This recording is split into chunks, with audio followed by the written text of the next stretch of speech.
détective privé Joseph Matula a été chargé de surveiller le Dr Windsor, un célèbre électronicien en armement militaire. Dans la villa de ce dernier, l'espion Pablo Delgado a été assassiné. La police arrête Matula comme assassin présumé. Maître Renz, l'avocat et l'ami de Matula, se bat pour sa liberté. Au cours d'une entrevue avec le juge, Matula prend la fuite. Monsieur Peters, le directeur d'une importante société électronique, est le véritable commanditaire. Pourtant, il nie toute relation avec Matula. Même la femme du docteur Windsor ne veut pas aider Maître Renz dans son enquête. Elle semble cacher quelque chose.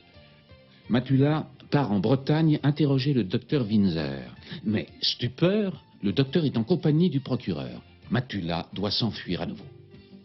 Claudine, l'ex-petite amie du docteur Windsor, veut aider Matula. Pourquoi Nathalie, la fille du docteur, se cache-t-elle sur un yacht? Dissimulerait-elle quelque chose? Poursuivi par la police, blessé, Matula trouve refuge chez Claudine. Mais le Blanc, le responsable de la sécurité de la société HEG, le retrouve. Matula est forcé de retourner en Allemagne.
Veuillez vous asseoir, s'il vous plaît.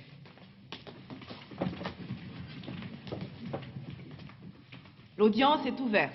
Le ministère public contre Joseph Matula, accusé de meurtre. Sont présents aujourd'hui l'accusé Joseph Matula, actuellement en détention préventive et représenté par Maître Renz. Sont également présents les témoins suivants. Je vous prie de vous lever.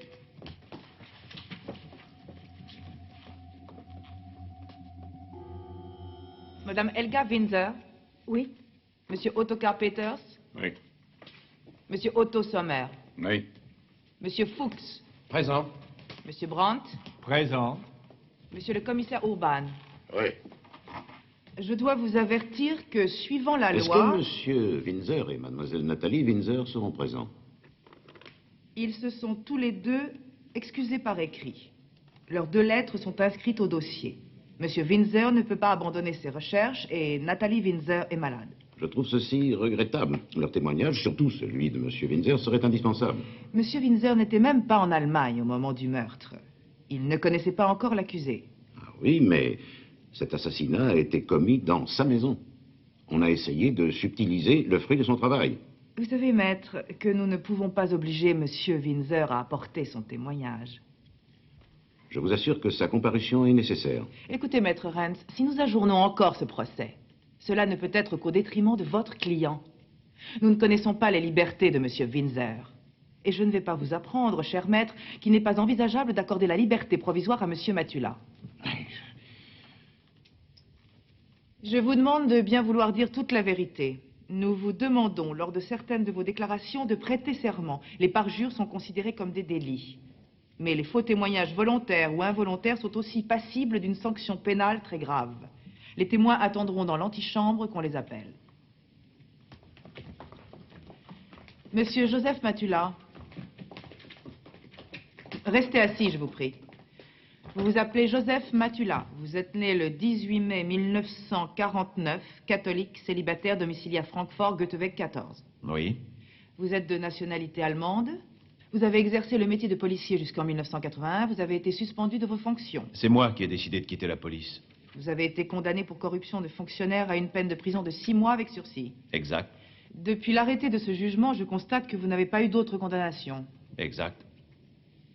Bien. Monsieur le procureur, je vous prie de bien vouloir lire l'acte d'accusation, s'il vous plaît. L'accusé a été engagé comme concierge chez monsieur et madame Windsor. Il est accusé d'avoir tué de 3 balles de revolver monsieur Pablo Delgado, et ceci s'est passé le 5 juillet à environ 1h30 du matin. Delgado n'avait pas d'arme sur lui. D'après le rapport de l'enquête, nous pensons que l'accusé voulait s'emparer des documents contenus dans le coffre-fort facturé par Pablo Delgado. D'après les rapports de l'enquête, les déclarations de l'accusé lui-même et les divers témoignages, ainsi que les pièces à conviction, il apparaîtrait que l'accusé serait bien passible de l'article 211.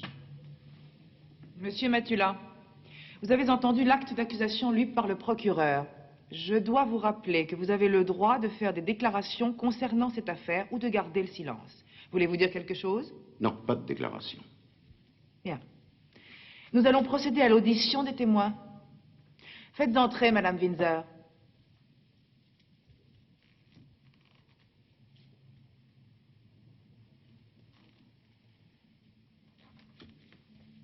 Pourriez-vous nous dire comment vous avez connu l'accusé, je vous prie?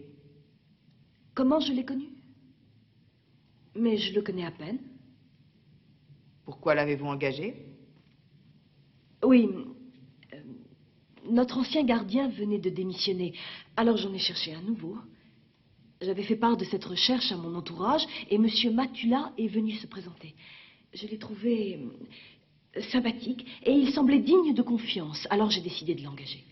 Lui avez-vous demandé des références? Non. Je préfère me faire ma propre opinion plutôt que de me fier à de pseudo-références. Que pensez-vous de la personnalité de l'accusé, Madame Windsor? Il était gentil, poli, travailleur. Je ne peux pas en dire plus. Il n'était là que depuis 4 jours au moment du crime.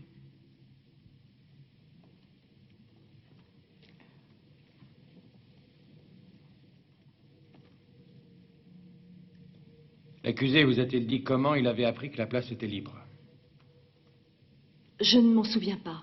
L'accusé a-t-il accepté le salaire que vous lui proposiez? Je crois, oui. Il n'a pas tenté de marchander, comme on le fait d'habitude dans ce genre de situation? Je ne sais pas ce qui se fait d'habitude, mais nous n'avons pas marchandé. Vous a-t-il dit qu'il était jardinier ou gardien, que c'était son métier? Quand quelqu'un vient se présenter pour une place de gardien, je trouve qu'il est logique de penser qu'il est venu pour ça. Vous a-t-il dit que c'était son métier? Il ne m'a pas dit qu'il avait dû étudier des années pour obtenir son diplôme de gardien, si c'est ça que vous pensez.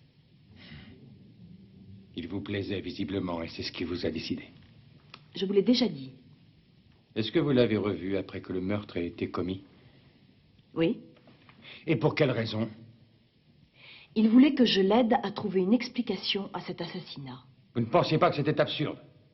Non. Vous avez essayé de l'aider? Non.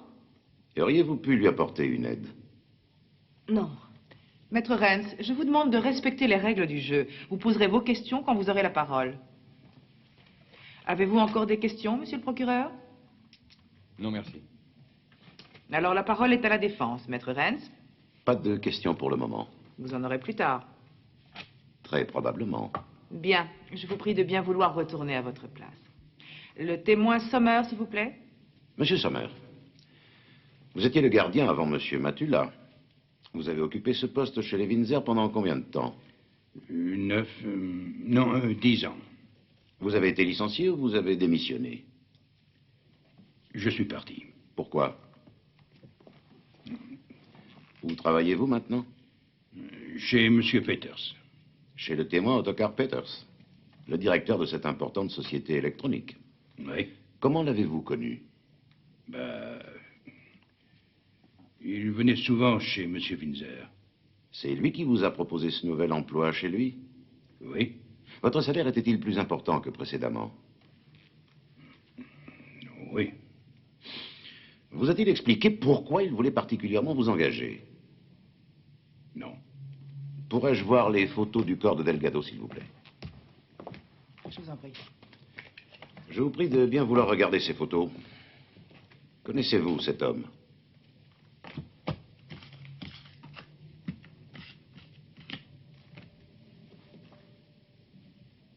Non. Pourquoi avez-vous dit à l'accusé que vous aviez vu cet homme chez monsieur et madame Windsor? Il m'avait montré une photo différente. Vous voulez dire que l'homme qu'il vous a montré en photo venait chez les Windsor? C'est possible. Mon client vous a montré cette photo, monsieur Sommer. Elle est très floue, mais comme sur les autres, on reconnaît facilement Delgado. Ici, vous l'avez très bien reconnu, mais là, non. J'ai dû faire une erreur. Pourtant, vous avez dit à mon client que vous aviez vu Nathalie avec Delgado. Vous le lui aviez bien dit. J'ai dû faire une erreur. Il y a une ressemblance. Donc, je retiendrai que vous avez vu un homme qui ressemblait étrangement à Pablo Delgado, en compagnie de mademoiselle Nathalie Windsor. Je proteste. Je m'oppose catégoriquement à ce genre de questions. Oui, objection accordée. Maître Rennes, vous n'avez pas le droit de manipuler le témoin par des conclusions personnelles. Puis-je alors interroger madame Windsor sur ce point particulier? Oui. Vous n'avez plus de questions concernant le témoin? Non. Non. Désirez-vous que M. Sommer prête serment? Non. Non. Bien. Vous pouvez vous asseoir dans la salle ou retourner chez vous si vous voulez. Madame Windsor, connaissiez-vous Pablo Delgado? Non. Je parle de cet homme. Peu importe le nom qu'il avait choisi. Je ne crois pas m'en souvenir. C'était un des amis de votre fille? Ma fille a l'habitude, quand elle est chez nous, en Allemagne, d'inviter souvent des amis à la maison. Mais celui-ci, vous ne l'aviez jamais vu? Je n'en sais rien. Mais vous ne l'excluez pas tout à fait? Non, c'est fort possible. Mais pas sûr? Possible. Merci. Monsieur Peters, Monsieur Sommer nous a dit que vous l'aviez engagé alors qu'il travaillait chez les Windsor. Est-ce que c'est exact? Oui. Pourriez-vous nous dire pourquoi vous teniez absolument à l'engager? Ça me plaisait de voir la maison de M. Windsor si bien entretenue. Monsieur Peters, avez-vous déjà rencontré l'accusé? Non. Ah oui. Le 12 juillet, il s'est introduit chez moi. Ma femme et moi étions en train de dîner quand il est entré par la porte de la véranda. Il affirmait que je l'avais engagé secrètement pour surveiller étroitement les activités de M. Windsor. Il voulait que je l'avoue. Ce que vous n'avez pas fait. Comment aurais-je pu? C'était une invention absurde. Je vous répète quand même ces propos. Le 25 juin, vers 17h30, vous vous seriez présenté au bureau de l'accusé, le détective privé Joseph Matula, ici présent. Vous lui auriez appris que monsieur et madame Windsor cherchaient un nouveau gardien et suggéré de venir se présenter à propos de cet emploi. Vous lui auriez donné 20 000 marks pour qu'il se charge de la protection de monsieur Windsor. En même temps, vous lui auriez expliqué que pour HG, sa sécurité était importante et que monsieur Windsor ne voulait en aucun cas de garde du corps. D'après vous, tout ceci est une invention? Bien évidemment. Mais vous reconnaissez quand même que M. Windsor représente pour les sociétés électroniques allemandes et aéronautiques françaises un intérêt capital. En effet. Et qu'il refuse catégoriquement la présence de garde du corps, ça aussi, vous l'admettez. Je ne lui ai jamais imposé de supporter la gêne d'une protection rapprochée. Je trouve que vous prenez des risques. Je voudrais vous expliquer clairement pourquoi ce point est important pour nous. Il s'agit de démontrer dans quel état d'esprit mon client est entré comme concierge au service de M. Windsor. L'accusation prétend qu'il s'agit d'une affaire d'espionnage. Nous, par contre, nous affirmons qu'il y avait une entente verbale entre le directeur de la société HEG, Peters, et le détective privé Joseph Matula. Protéger un des savants de HEG, M. Windsor en personne. Un contrat bien normal et tout à fait honorable et en aucun cas malhonnête pour un détective privé. Je sais pourquoi vous avez trompé M. Windsor. Celui-ci n'étant absolument pas conscient de l'importance de ses travaux, vous avez été dans l'obligation d'assurer secrètement la sécurité de M. Windsor en engageant un détective. Nous comprenons vos explications, maître Rance, mais le témoin nie l'existence de ce contrat. Et j'insiste. Comment mon client s'est-il procuré la somme de 20 000 marques en liquide précisément le 27 juin, montant dont voici le reçu, représentant la somme déposée sur son compte? J'imagine que c'est de la part de son supérieur. Seulement, il ne s'appelle pas Peters. Mais vous avez raison. Le tribunal s'intéresse fortement à l'origine de ce versement. Plus d'autres questions concernant M. Peters? Non. Non. Aucune demande de serment? Non. Si. Je ne vois pas d'inconvénient à ce que le témoin prête serment après ses déclarations. Pouvez-vous jurer sur l'honneur que ce que vous avez déclaré est la vérité? Oui.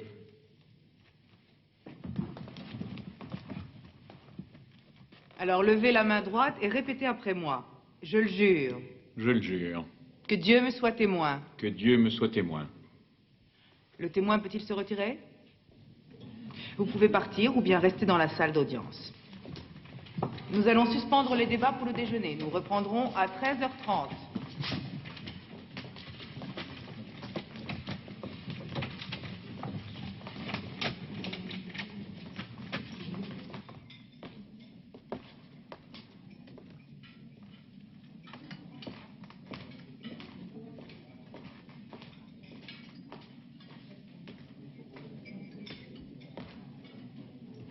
Je peux? Non. Je viens de vous dire non. Vous avez aussi dit que vous ne diriez que la vérité, et rien que la vérité. Madame Windsor... Je ne peux pas parler ici. Nous pouvons changer d'endroit si vous voulez.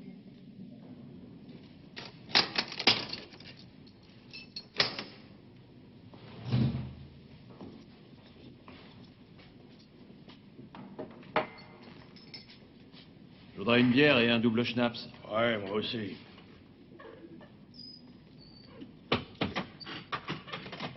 Je voudrais une vodka martini, s'il vous plaît. Bien fraîche, mais sans glace.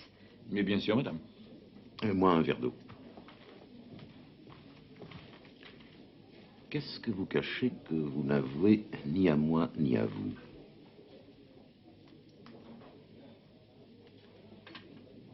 Vous êtes allé à Quiberon? Non. Matula y est allé. Tout le monde le sait. Le jugement devrait se dérouler là-bas, ce serait plus clair. Qu'est-ce qui serait clair? Ma fille est la maîtresse de mon mari.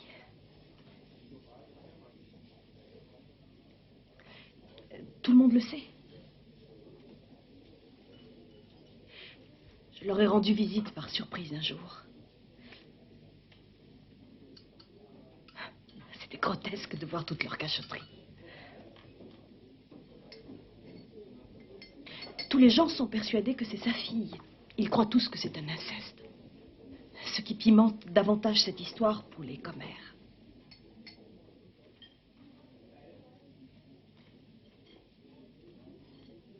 Lui sait qu'il ne peut pas être son père. Mais je ne sais pas si elle est au courant. Il a dû lui dire le jour où il a commencé à la séduire.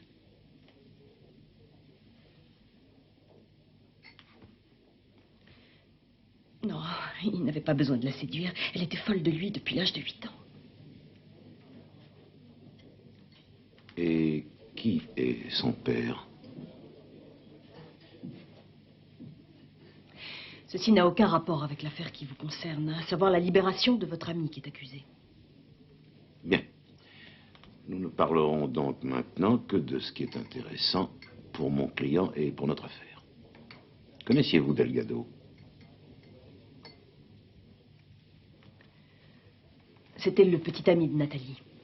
Je pensais qu'elle était amoureuse de votre mari. Delgado, c'était comment dirais-je, un coup de foudre. Je ne sais où ni comment ils se sont connus, mais à partir de ce moment, plus personne ne comptait. C'était pour elle une sorte d'aventurier romantique auquel toutes les jeunes filles rêvent. Et qui leur fait même oublier leur père. Qui, d'après vous, l'a tué? Mon mari, qui d'autre? N'était-il pas à Bruxelles au moment du crime? Ce n'est pas très important. Il est puissant. Très puissant. Il a pu le faire assassiner. Et ça par n'importe qui. Par le blanc, par exemple. Le voilà.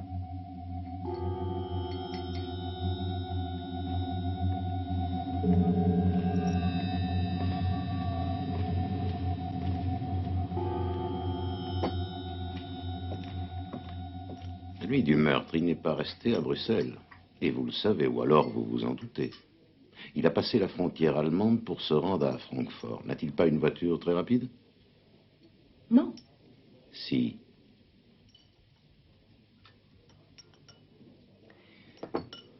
Alors c'est bien lui.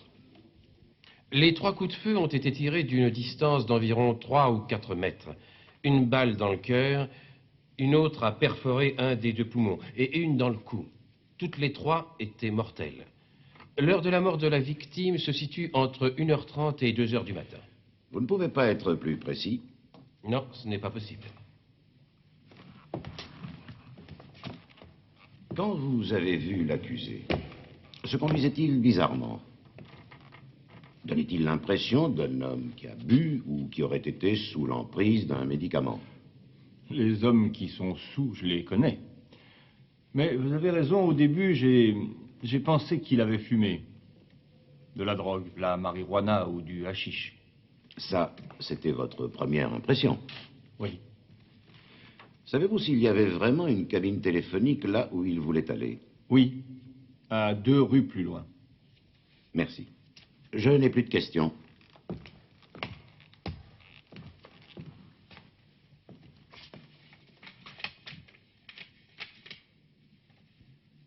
Quand je suis arrivé sur les lieux, l'accusé m'a dit qu'il venait juste de se réveiller d'un sommeil comateux et qu'il avait découvert un cadavre dans la bibliothèque. Il disait n'avoir jamais vu le mort et ne pas savoir ce qui s'était passé. Il avait voulu appeler la police, mais le téléphone ne fonctionnait pas. J'ai voulu vérifier, j'ai décroché l'appareil. J'ai entendu la tonalité, j'ai composé le numéro de mon service, et la liaison était tout à fait normale. J'ai ensuite montré l'arme à l'accusé, et après quelques moments d'hésitation, il a dit que c'était la sienne. Est-ce que le médecin présent sur les lieux a examiné de près mon client? Oui, et il n'a constaté aucune blessure apparente. Est-ce qu'il a, ou est-ce que vous avez remarqué la trace d'un hématome venant d'une piqûre? Non. Et pourquoi? On avait beaucoup de travail. Quoi, par exemple? Qu'y avait-il de plus important pour ne pas chercher des indices qui pourraient innocenter l'accusé de ce crime, dont il semblait si parfaitement responsable? Je voudrais que vous prêtiez attention à cette façon de procéder, Madame le juge. Si la police avait cherché pendant l'enquête autant de pièces à charge que de pièces à décharge, je vous assure qu'il serait plus facile de trouver la vérité dans ce procès. Ce serait absurde de déshabiller un suspect et d'examiner à la loupe chaque endroit de son corps. Je ne pense pas que ce serait absurde. Surtout que le suspect vous avait répété à plusieurs reprises qu'il semblait avoir été endormi.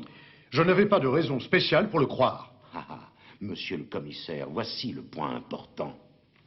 Vous auriez dû écouter ce que l'accusé vous disait. Un suspect, c'est quand même un homme. J'espère que vous êtes d'accord avec moi. Nous devons croire un homme jusqu'à ce que toutes les preuves de sa culpabilité soient réunies. Mais le téléphone prouvait que c'était un menteur.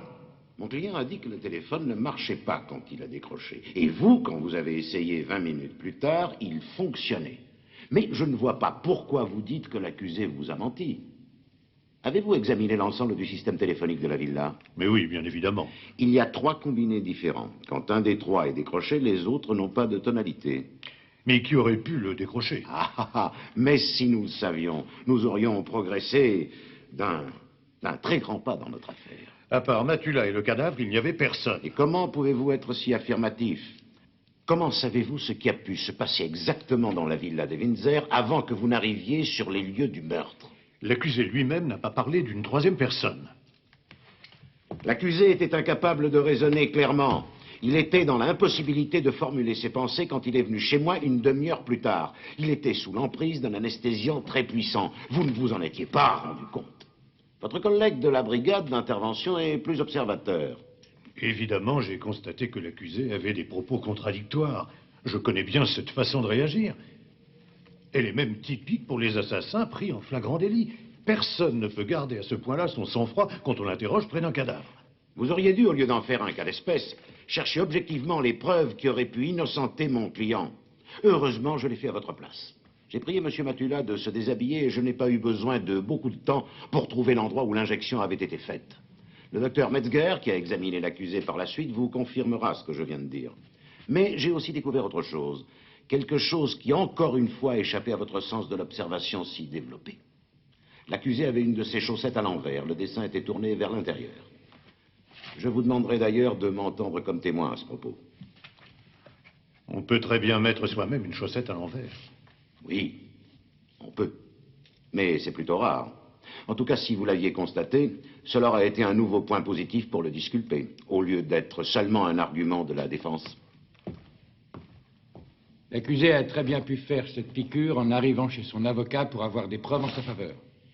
Monsieur le procureur, je suis du même avis que Maître Reims et je trouve vos suppositions exagérées. Je n'ai jamais dit qu'il avait suivi les conseils ou qu'il était en présence de son avocat. J'ai dit qu'il l'avait fait chez lui. Si vous aviez déclaré autre chose, je me serais vu dans l'obligation de vous poursuivre. Je vous demande de ne pas consigner ma déclaration.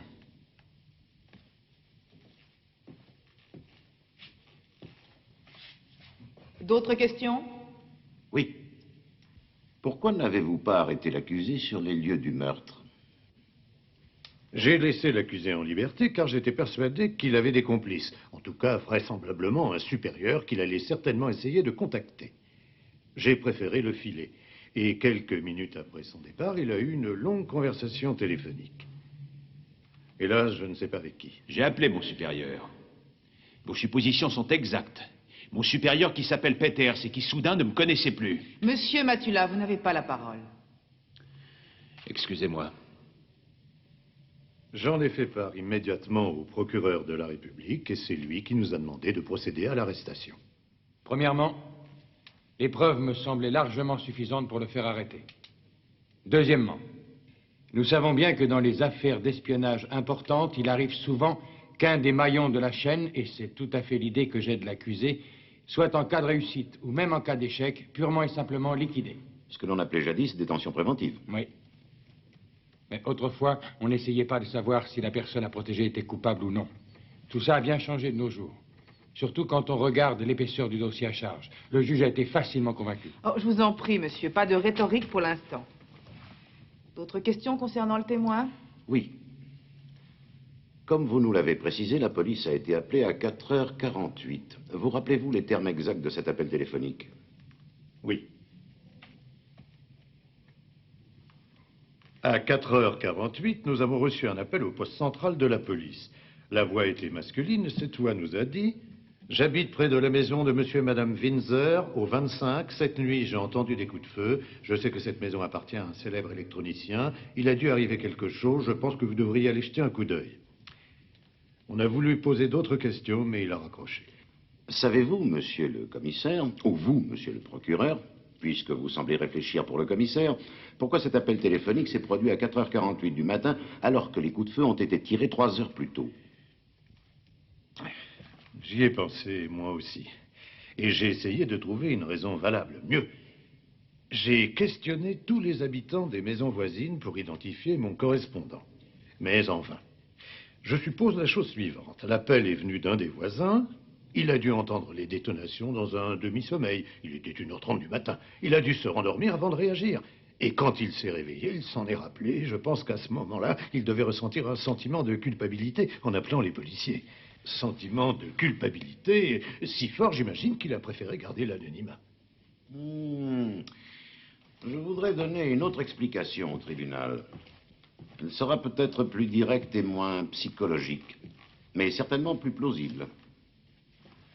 Ou bien une des criminels prévient la police au moment où il se rend compte que l'accusé est en train de se réveiller et qu'il va totalement ruiner la mise en scène qu'ils ont prévue. Ils étaient encore sur les lieux quand Matula est revenu à lui et qu'il a essayé de se servir du téléphone. C'est pour ça qu'il ne fonctionnait pas. Après, ils se sont enfuis en toute tranquillité. Certains que la police trouverait Matula là-bas, ou bien sur le chemin de la cabine téléphonique. Mais c'est... Je n'ai pas encore fini. Les malfaiteurs sont allés chez mon client. Ils avaient volé ses clés pendant qu'il dormait. Et ils ont caché dans son appartement les documents qu'ils venaient de voler. Enfin, je veux dire qu'ils ont caché les photocopies, celles découvertes par monsieur le commissaire. Maître Rennes, ce n'est pas encore l'heure de votre plaidoirie. Nous en sommes encore à entendre les témoins. Excusez-moi. Les démonstrations de l'avocat de la défense ressemblent à des formules mathématiques qui sont logiques entre elles et pas contradictoires. Mais contrairement aux mathématiques, les explications de Maître Rennes n'ont rien de tangible. Elles sont très loin de la vérité. L'audience est levée pour aujourd'hui. La séance reprendra demain matin à 9h.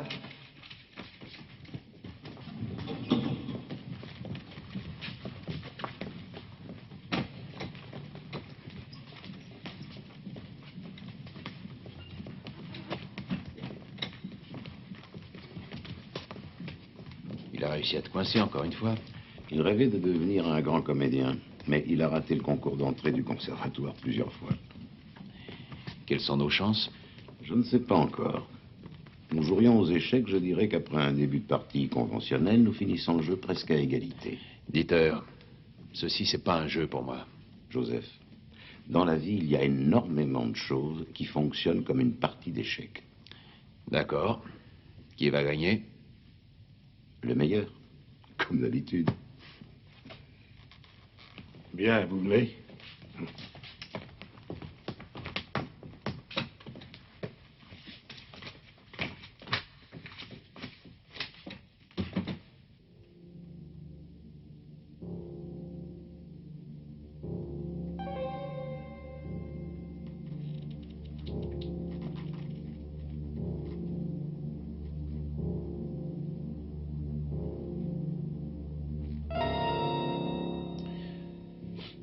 Bonsoir, Maître Rennes.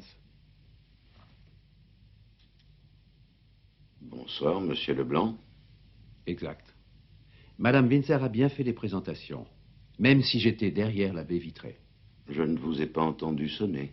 Je suis ici depuis un long moment. J'en ai d'ailleurs profité pour faire le tour des lieux. Une bien jolie maison. Et elle possède même un système d'alarme qui m'a coûté très cher. Le fabricant m'avait promis qu'il m'avertirait de toute visite inopportune. Vous vous créez des problèmes inutiles avec des jouets électroniques propres à notre époque. Les systèmes d'alarme, le téléphone, ça fonctionne parfois, et parfois pas du tout, comme les hommes.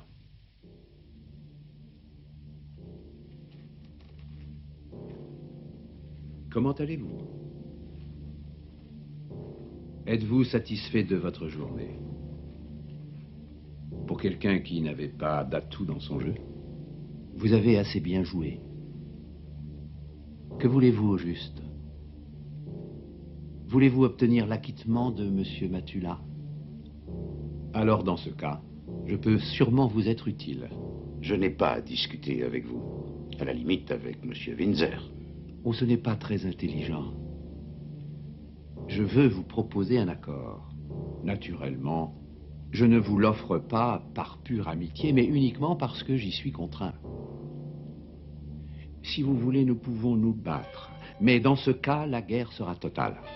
Premièrement, j'ai horreur d'être menacé. Et deuxièmement, je ne suis pas le juge. Mon intérêt dans cette affaire est d'obtenir la liberté de mon client qui n'est pas coupable. Élucider la façon exacte dont a été commis ce meurtre et les mobiles véritables Ça n'est pas de ma compétence.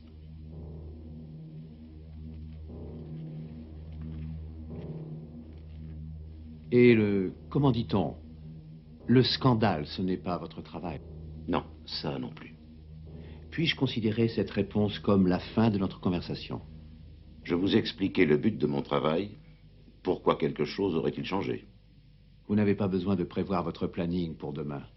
Rien ne se passera comme prévu. Absolument rien.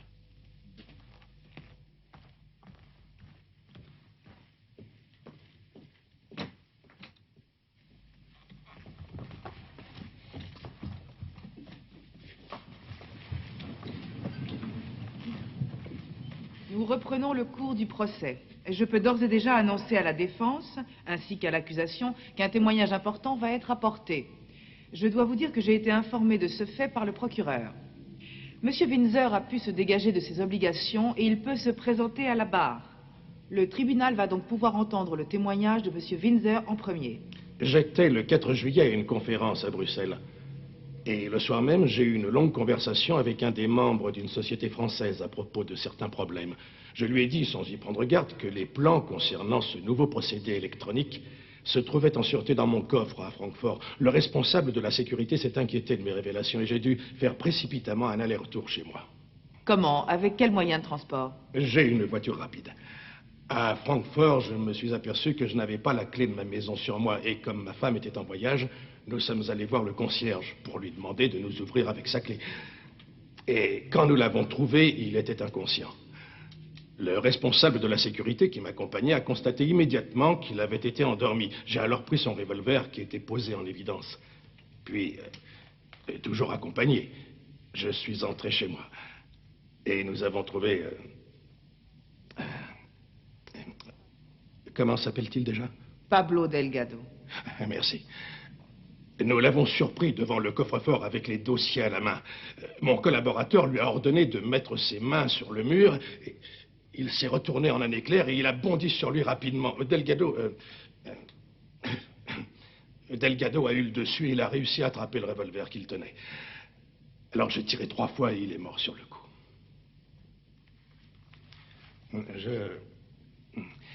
J'ai eu un choc terrible et j'ai vidé une bouteille de whisky. Et je ne me souviens plus très bien de ce qui s'est passé ensuite. Quand le responsable m'a dit que nous pouvions partir, j'étais complètement sous. Il m'a reconduit à Bruxelles. Oui. Ceci est une surprise pour nous tous.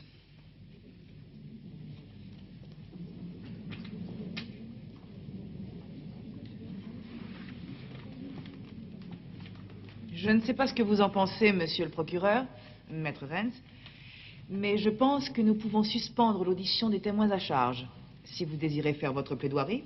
La déclaration de monsieur Windsor est un mensonge. Je pense que ce qu'il a dit n'est pas tout à fait ce qui s'est passé. Tu ne pourrais pas te taire. Je m'en fous. Je veux savoir ce qui s'est passé, vraiment. Je voudrais savoir quel jeu on me fait jouer. Je ne comprends pas pourquoi M. Windsor, sous prétexte qu'il est un génie et qu'il est un cerveau de l'armement international, pourrait jouer avec ses employés impunément. Vous avez une Ferrari rouge, c'est vrai, mais vous n'avez franchi la frontière allemande qu'à 2h30. 2 douaniers ont reconnu formellement votre véhicule. J'espère que tu leur as dit de venir. Plus tard. Ils viendront faire leur témoignage. Comment vous avez pu tuer Delgado vers 1h30 à Francfort si vous étiez encore à Bruxelles à cette heure-là?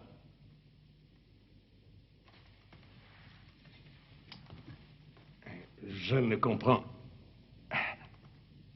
comprends pas pourquoi cet homme que je viens de défendre m'attaque de cette façon. Ça, je ne comprends pas. J'aimerais savoir, maître, s'il est exact que vous ayez 2 témoins qui peuvent confirmer que monsieur Windsor n'a franchi la frontière qu'à 2h30 du matin. Oui, c'est exact. J'ai questionné ces 2 témoins longuement. Je leur ai montré des photos de monsieur Windsor et tous les 2 l'ont reconnu. Monsieur Windsor, que pensez-vous de ces déclarations? Elles sont d'autant plus surprenantes, d'après moi, qu'elles sont prononcées par l'accusé et qu'elles le désavantagent. Je retire ma précédente déclaration. Je ne vous ai pas dit que l'accusé était venu me voir à Quiberon pour me forcer à l'aider. Monsieur Arendt l'a vu aussi. Et vous pensez que cette rétractation va nous convenir? Si je me suis rendu coupable d'un acte criminel, je suis prêt à l'assumer. Je peux donc considérer que votre déclaration, je vous le demande encore une fois, était entièrement fausse. Oui. Je demande à ce que le témoin prête serment. Je ne dirai plus rien, plus un mot, sans en parler auparavant à mon avocat. Je vous rappelle que comme témoin, vous devez dire la vérité, sauf si celle-ci vous met en danger. Oui. Vous ne pouvez pas partir sans mon accord. Je ne peux pas être le coupable, vous le savez très bien. Pourquoi voulez-vous me retenir? Je demande la garde à vue tant que vous ne voudrez pas témoigner. Bien, allons-y. L'audience est suspendue. Nous reprendrons dans 1 heure.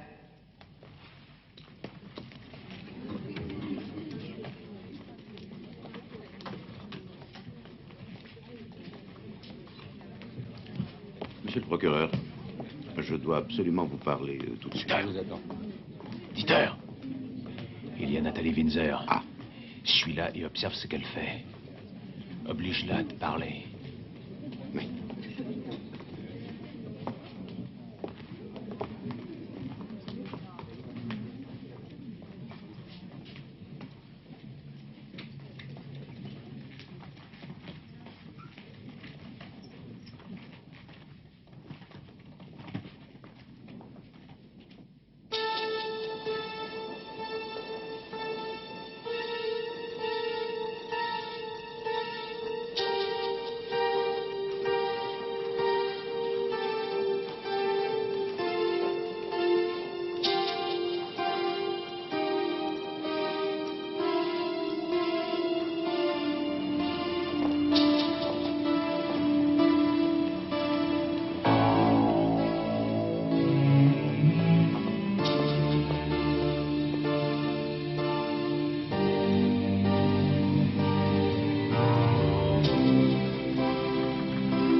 Madame Windsor, je sais que vous êtes là.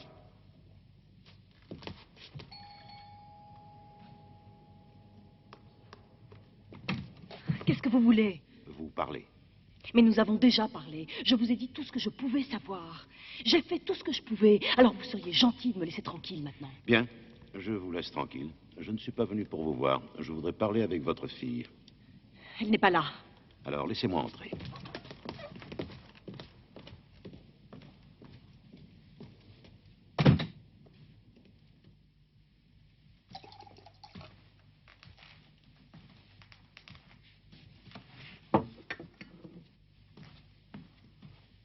Voilà. Merci.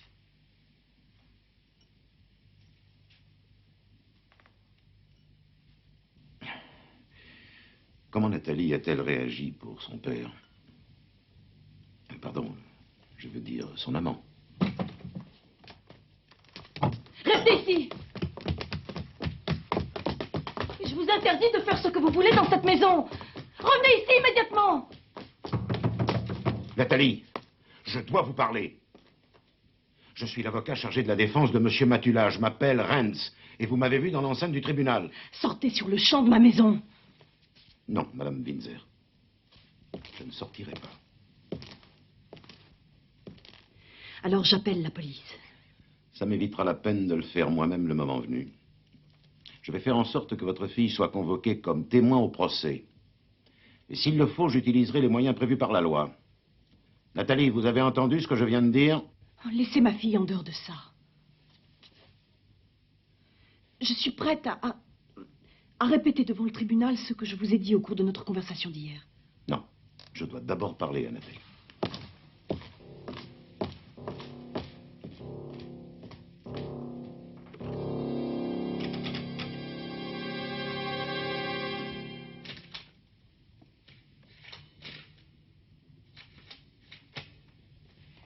Nous allons attendre Maître Rennes encore combien de temps? Qui est le témoin suivant? Monsieur Wesemann, du service des douanes. Monsieur Wesemann? Oui. Voulez-vous venir, s'il vous plaît? La défense vous a convoqué comme témoin. Savez-vous de quel point précis vous allez parler? Oui, je crois que c'est à propos de la nuit du 4 juillet. C'est la nuit où j'étais de garde au poste frontière de Lichtenbusch. Oui. Et qu'est-ce qui s'est passé? Eh bien, comme il n'y avait pas beaucoup de circulation cette nuit-là, on faisait un peu plus attention aux véhicules, surtout quand c'est une voiture d'une marque exceptionnelle et qu'on ne voit pas très souvent. Excusez-moi. Oh, notre cher Maître Rennes nous honore d'un appel téléphonique. Non, je n'ai pas réussi à la persuader de l'importance de venir témoigner à la barre. Oui, elle était présente à l'audience depuis le début. Mais je vous répète que sa décision est catégorique. Oui, comme M. Windsor, aussi têtu. Oui, nous avons toutes les raisons de le redouter.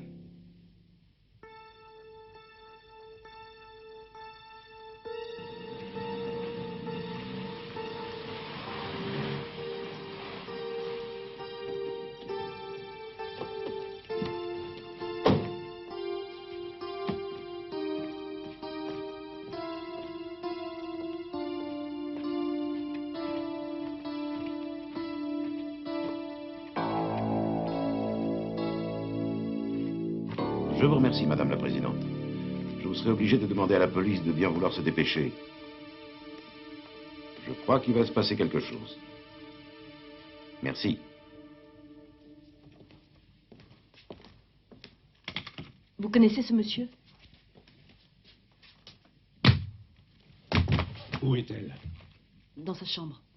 Suivez-moi.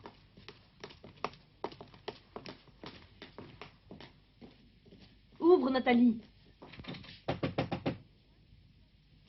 Maître Rennes a quitté la maison. Ouvre la porte, Nathalie. C'est moi, Leblanc. Il faut faire vite, Nathalie. La police ne va plus tarder maintenant.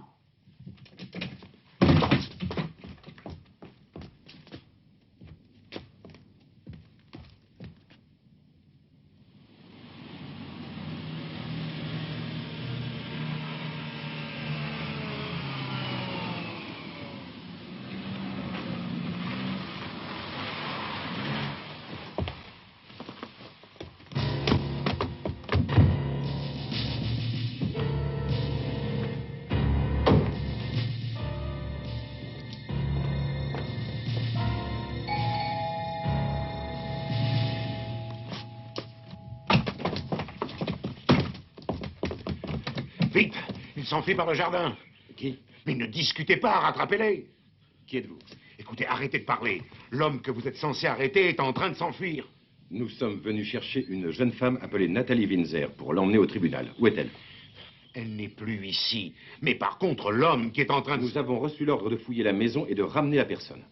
Si vous voulez bien dégager, s'il vous plaît. Et vous, qui êtes-vous? Helga Windsor. La mère de Nathalie Windsor. Vous avez une pièce d'identité?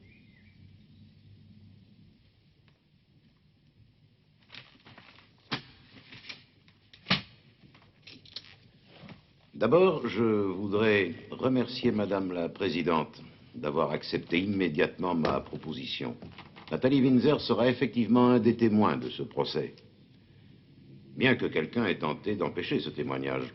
Quelqu'un qui, à de nombreuses reprises, a essayé d'empêcher que le cours de cette affaire se déroule normalement.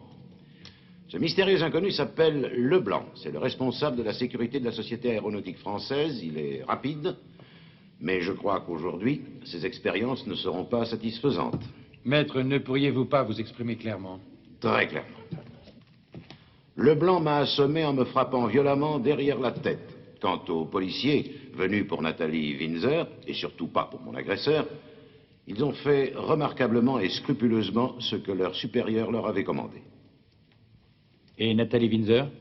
Je ne sais pas comment Leblanc a pu la faire partir, mais elle n'était plus là. Puis-je continuer? Je vous en prie. Je voudrais d'abord poser quelques questions à l'accusé, s'il vous plaît.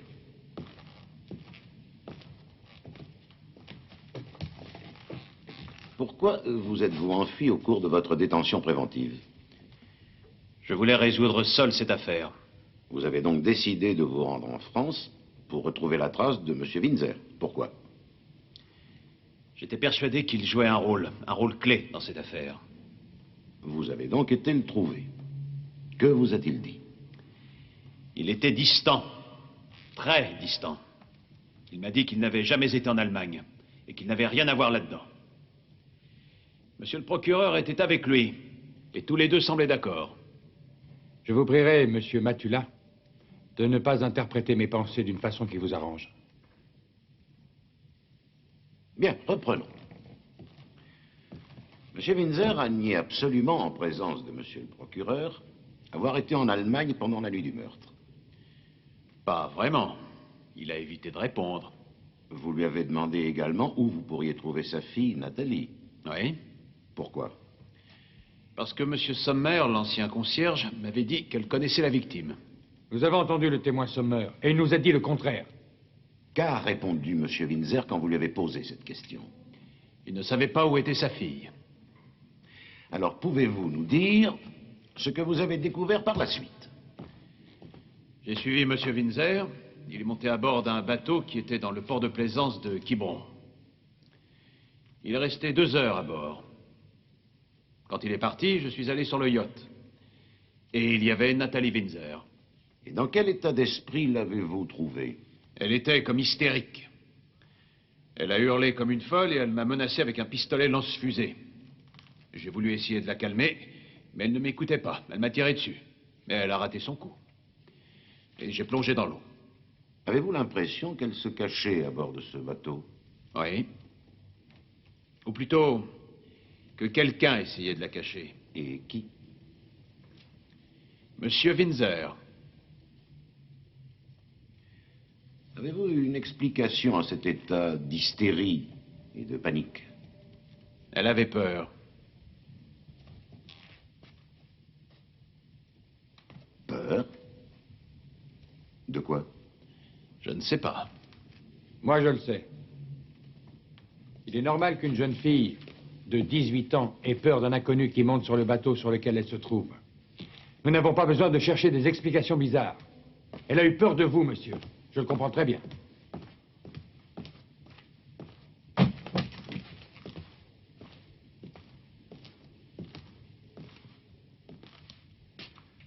De quoi aviez-vous peur, Nathalie Windsor?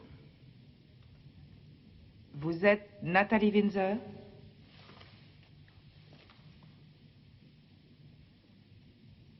Répondez, s'il vous plaît.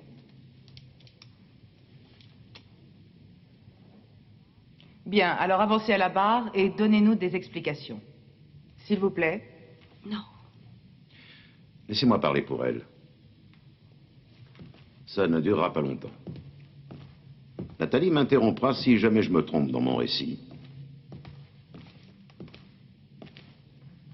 Nathalie Windsor et cet homme qui prétendait s'appeler Pablo Delgado étaient un couple d'amoureux. Delgado était pour Nathalie une sorte de prince charmant. La nuit du meurtre, elle est entrée à l'improviste dans le bureau de son père. Elle nous expliquera plus tard pourquoi. Et elle a trouvé son amoureux fouillant dans le coffre-fort ouvert. À cet instant précis, elle a compris que leur amour n'était qu'une comédie. Que depuis le début de leur rencontre, il s'était servi d'elle uniquement pour pouvoir s'emparer des dossiers secrets de son père. Le monde s'est écroulé autour d'elle. Elle a pris le revolver appartenant à l'accusé, sans hésiter à la tirer sur Delgado. 1 fois, 2 fois, 3 fois.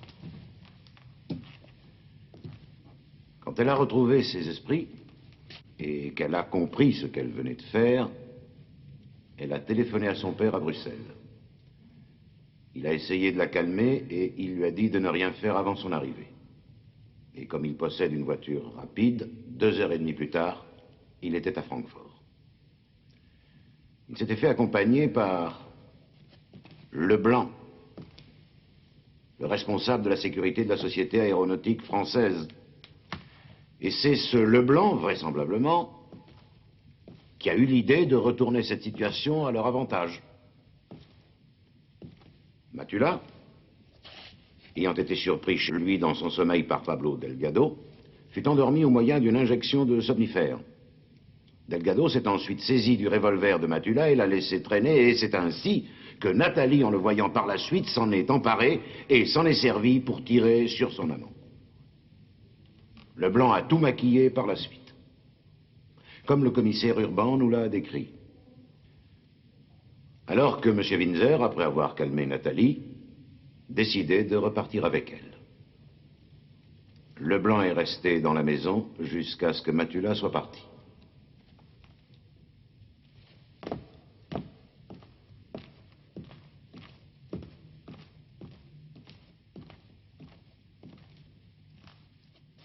Ça s'est passé comme ça, M. Windsor? Oui. Oui. Exact. C'est bien ça, Nathalie?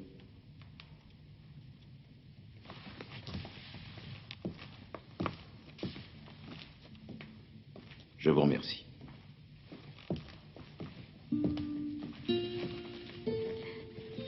Allez, calme-toi. Calme-toi.